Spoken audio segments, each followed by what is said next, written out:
Greetings, brothers and sisters. This is your brother, your friend, Toure Muhammad. We have an amazing interview once again, this time with Dr. Toure Muhammad. He is a Naprapath, he is an entrepreneur, and he is someone who is committed and dedicated to serving our community. So with no further ado, let me show you how amazing this young man is. Sean Michelle's homemade ice cream is the only place to go when the ladies crave delicious old-fashioned homemade ice cream. Their vanilla tastes just like Grandma used to make it. With over 35 flavors, all made with the freshest ingredients, Kathy has never had banana pudding ice cream this good. It's homemade ice cream the way you remember, and Sean Michelle's doesn't upset your stomach. Enjoy in-store or take it to go. Sean Michelle's. Fall in love again.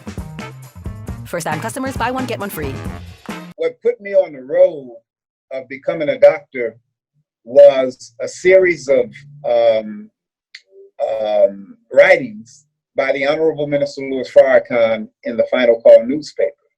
The minister wrote a series of articles detailing the pitiful and woefully pitiful condition of Black folks' health. And as I read those articles, it inspired me to want to do something to aid our people in our health conditions. So I began studying acupuncture, not formally. I went to school to become an emergency medical technician. I was looking for my path, what would be most impactful and that which I would enjoy doing, that which agreed with me in terms of helping. So I became an emergency medical technician, just short of paramedic.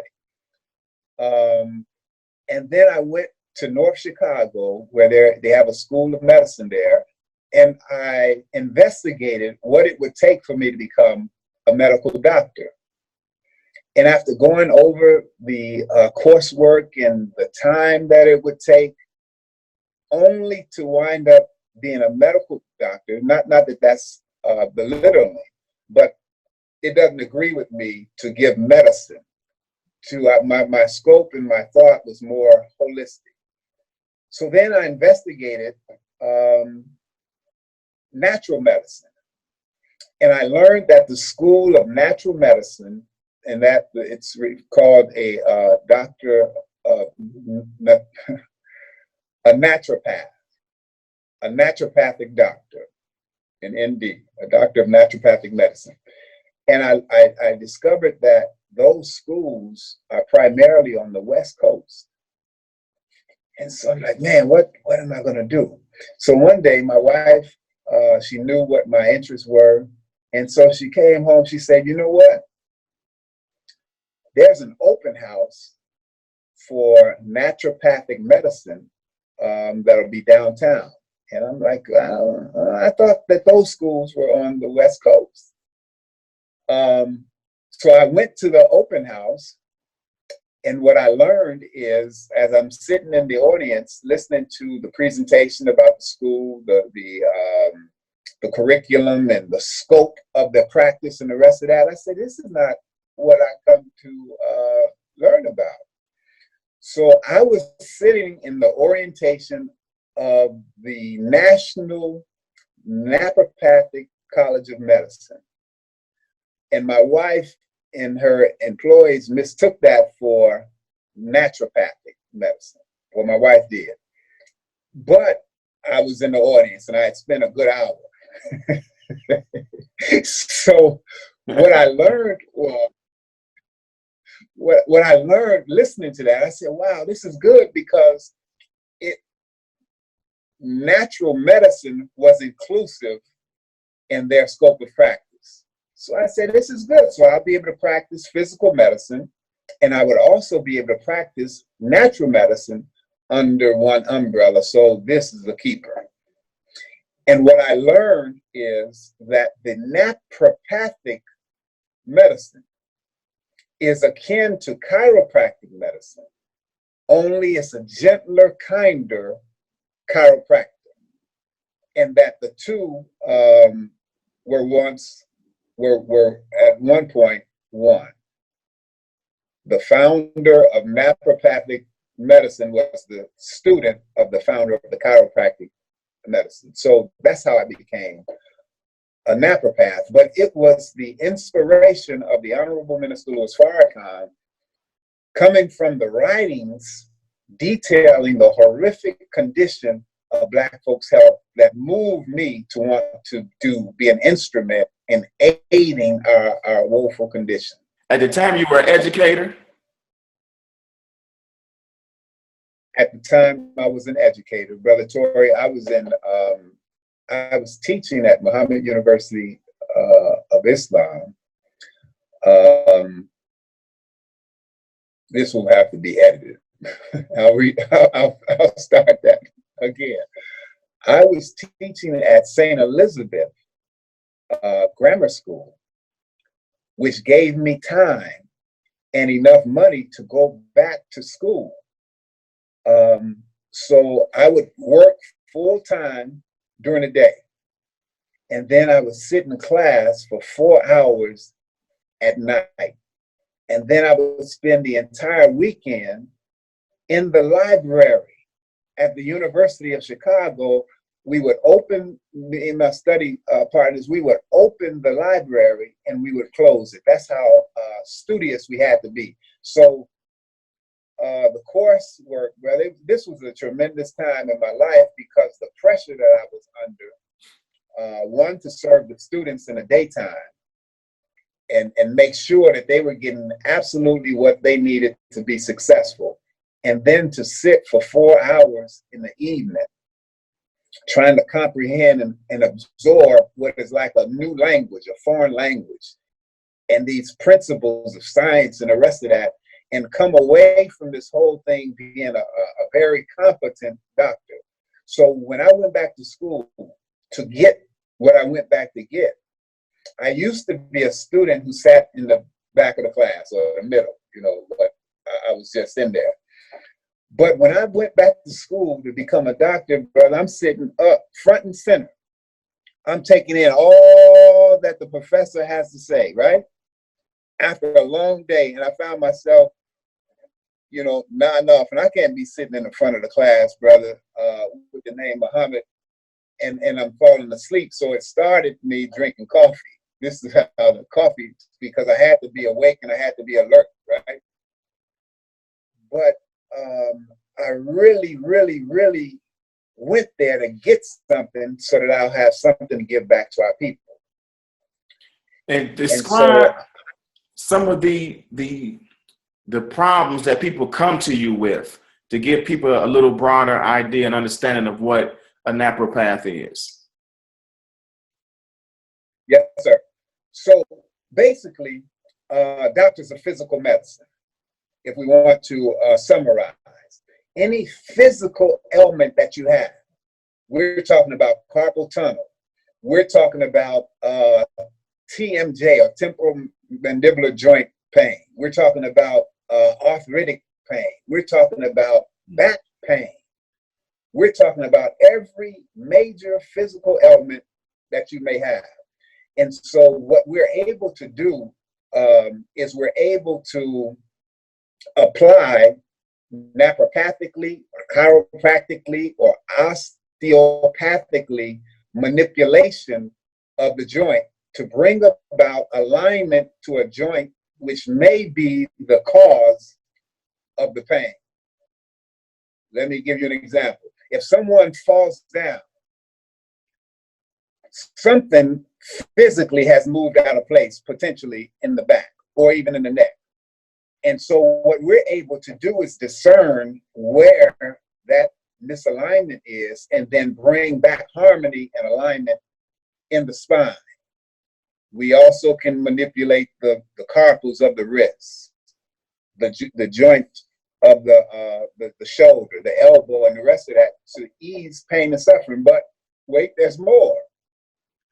We have the use of what we call modalities, the use of electric stimulation, not for shock therapy, but to bring about ease, to bring about blood flow to an area in the current of the electricity to take away a tight area.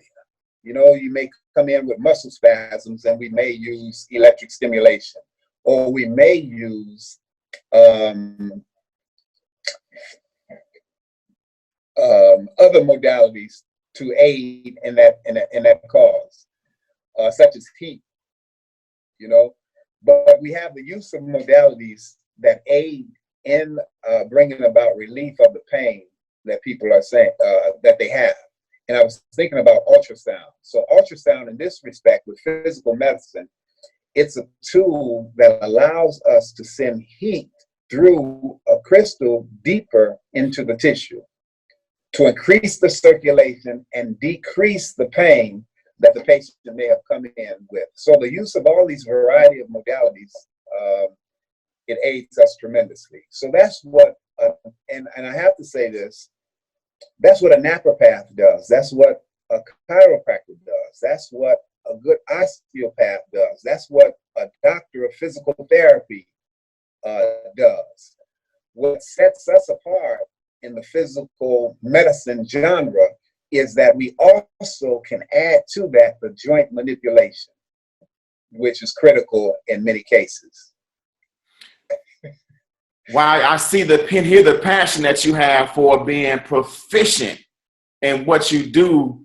You didn't just go and decide to go work for someone else in someone's office, or medical clinic, but you also embarked on entrepreneurism at the same time and opened up your own Midwest Back Center, as we see in that beautiful logo behind you. So talk about why it was important for you to also get into entrepreneurism. So if I can keep it 100, I was courted while in college to join a group of practicing doctors. And I believe that they were looking at the support of the Nation of Islam behind me that would bolster also their business. And so they asked me to join them. Beautiful office located in Hyde Park. Man, I had a view of the lake, brother. But after a few months, and the doors weren't bursting open with patients, and my numbers didn't look like they should look, there was a renegotiation of the terms. And I'm just going to be as frank as I can be. So the terms were 60-40. 60% for me, 40% for them. Now, because we're talking about entrepreneurship, so I'm just going to disclose, right, without giving names. Right. 60-40. So I had to bring my own patients to the table. I did not have a place to hang a shingle or to put my credentials. I found myself one day waiting in the waiting room with a patient because the treating rooms that were available were all being used, and I had pre-scheduled, and it was very rigid. You have to let us know when the patients come in, all of those details so that there wouldn't be clashes. I didn't have a place to hang my coat. It was so after a few months of me not having the numbers, and how could I have the numbers? And I just started. I mean, I'm practicing, literally. Who's going to come see a doctor who's just started his practice, right? So they call me I'm called into the office, and the script flips, right? Instead of 60-40, we're going to do 40-60. And I asked the question, show me, I didn't say humor me, but allow me to see where that exists at. Can you point that out? Where does such a model exist? Where basically the person is giving up 60% and doing all the work. Bringing the patients, it's not like you're funneling me patients. So I'm saying all of this to say that I was forced to do for self. Now, the benefit that I had going is my great uncle, who's my father's uncle, was a medical doctor. I learned of him when I was probably in my second year of school. And so when I completed school, he allowed me to shadow him in his practice. And he had just changed his family medicine or general practice clinic into a pain management clinic. So he allowed me to spend time in his office, and he allowed me to treat patients. So that was very beautiful. So when they closed the door on me at this particular clinic, I was able to go there. So I was really kind of working in two places at the same time, fresh out of school. And I felt like, man, I was really doing it, right? So that door closes. Now I'm treating patients at my great uncle's place, right? Feeling good about going to the hospital. He had his own office in this particular hospital. He wasn't affiliated with the hospital, but he was getting patients from lawyers and doing workers' comp cases. So I got a chance to really study the business side of it and treat his patients. Well, his patients, because I was hands-on and really personable, his patients began to schedule their appointments around me, my presence there. Oh, well, this created a little problem. So one day he says to me, this is blood, Brother Toure. He said, Robert, you got about 6 months. Wow. You got a good 6 months. And so knowing him, I felt like if he's saying 6 months, then really he wants me out of here now. So my cousin, she had called me and she told me of a place that was available, and they were looking for tenants. Now, it wasn't Hyde Park. I didn't have a view of the lake. And it wasn't in a hospital setting. So I came to look at it and I said, wow. And they offered me, really, they made me an offer that I really couldn't refuse. So that's how I got into my own clinic. That's how I got started. And I've been, so that was 2003, Brother Toure, when I got the keys to my own office and my own space. And it's been an absolute blessing, brother, to be able to have your own environment and be responsible for your own future and your own income. It's really been a blessing. Man, that is absolutely amazing. I love it. And talk a little bit about some of your plans for the future. I know you have people who come in who I guess it may be because you were treated such a way in somebody else's medical home that you created a home where you bring in other people where they can practice as well. So talk a little bit about some of the other features that you have and what the future is going to look like for the Midwest. Yes, sir. You took me back to sitting in the classroom while being taught. I came up with the name of the facility while in class, and I would practice my doctor's signature. And I also envisioned the concept of a clinic.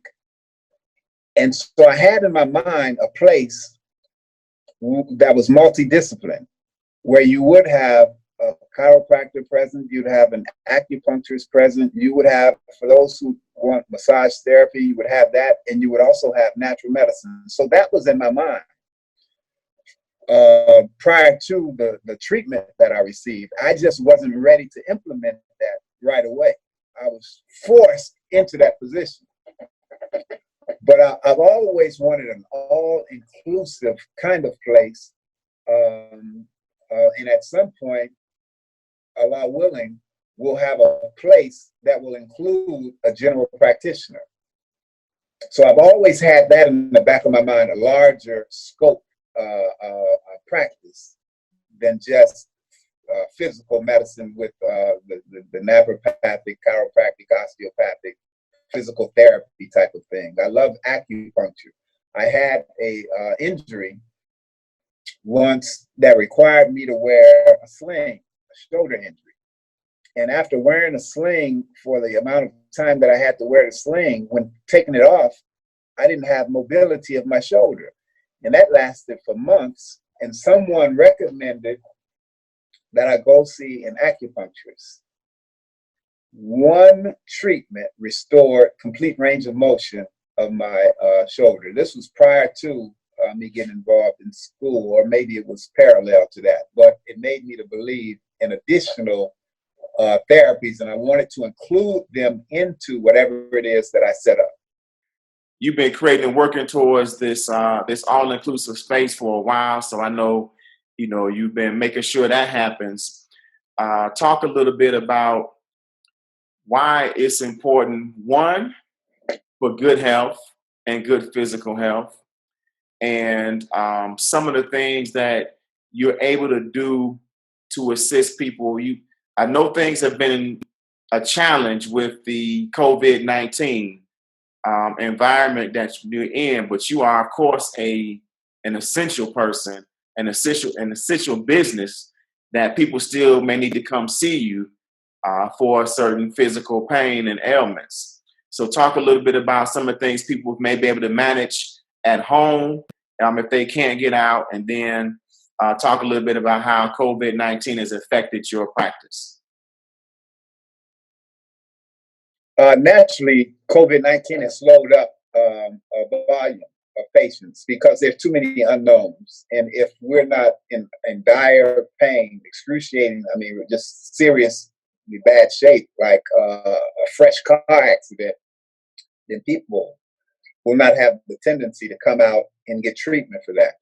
So basically, what needs to happen at home, one, movement is essential. Just because we're sheltering in place, it doesn't mean that we have to be sedentary.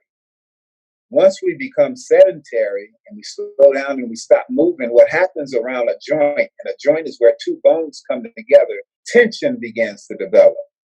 And where tension develops, there's the tendency of a misalignment or pain wherein there's tension. So we should develop a light exercise regimen at home, not stressing the body, but just moving. We can go out and walk. Walking is the best exercise. So everything begins with maintaining the health of the body. And it can't be maintained if we're not using it. Anything that we do not use, we lose. So if I never rotate my head to the left and right, I never use those muscles that permit that motion, what will happen one day is when I get ready to parallel park, I got to turn all the way around because I have not used those muscles. So it is with all the major muscle groups. So we, at this time, while we're sheltered in place, we can walk around the block, those of us who can. If we can't walk around the block, then we need to make circuits in our house, in our living room. You walk around the living room so many times you get dizzy and fall down. But there has to be movement, and then push-ups or leg raises or something. We can do that. I would entreat your audience to contact me personally for any specific thing that they may have going on, and I can walk them through it with some basic things, if it's not too serious, that would alleviate any pain that they may have. Here's an example of that. If you're waking up in the morning and your neck is stiff because you've been watching more television or you've been sleeping more, you can apply heat to your neck. You say, well, I don't have heat. Do you have uncooked rice? If you have uncooked rice, you can put the uncooked rice, if you have a microwave, you can put the uncooked rice and something that will hold it like a sock. Tie a knot. The end of the sock, so you don't lose the rice, of course. And you can apply that after putting it in the microwave for about 3 minutes. That rice, uncooked rice, that makes sure I say that. The uncooked rice will hold heat for about 30 minutes. So now you have something to put on your shoulder if it's aching. You can put it on your neck. You can put it on that bad knee if it's aching. So that's home therapy. So that's something that can be done. And then there's other things that can be done that I would have to have more information about. If your back is hurting, you can lay on the floor and do simple knee to chest. But I would have to have more information about a specific thing before I send someone off and give them something that would be injurious to them. Man, beautiful. How can people get in touch with you? Via Facebook, you can instant message me. You would put Toure in the subject matter, in the name of your show. Put that in the subject matter so it gets my immediate attention, and then ask the basic question or give a detail about the ailment that you may be suffering. So the Facebook page is Dr. Robert J. Muhammad. And also Midwest Back Center of Chicago, either one of those, and you can just instant message me. Or you can call the office at 773-873-5000. Once again, 773-873-5000, and leave a message and give your information, and I'll get back to you with some things that I think will be beneficial. All right. Well, beautiful. I mean, you gave us some great information. People know if you have an issue, call him and talk to Dr. Robert. Follow the instructions for finding him on Facebook. Man, we appreciate the message you gave. We appreciate your dedication to health and entrepreneurism, and we look forward to talking to you again.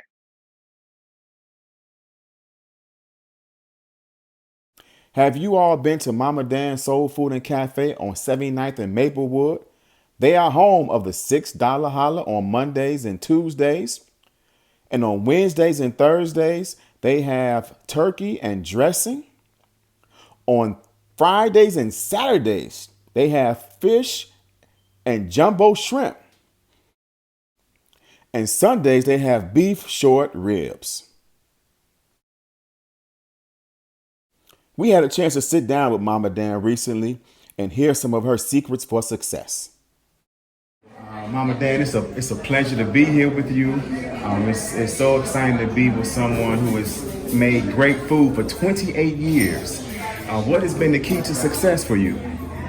Treat people right, cook food people right, and talk to people right. That's the main thing of being.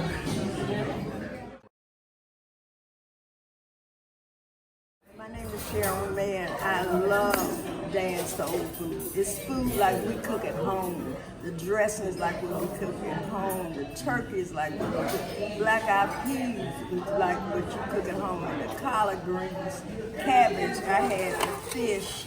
I had that was what I had left. I done ate. And I got chicken wings to take home. I got peach cobbler to take home. The peach cobbler is off the chain.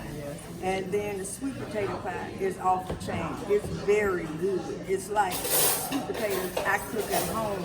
Make some good sweet potato pie. If y'all want some good food, y'all come here.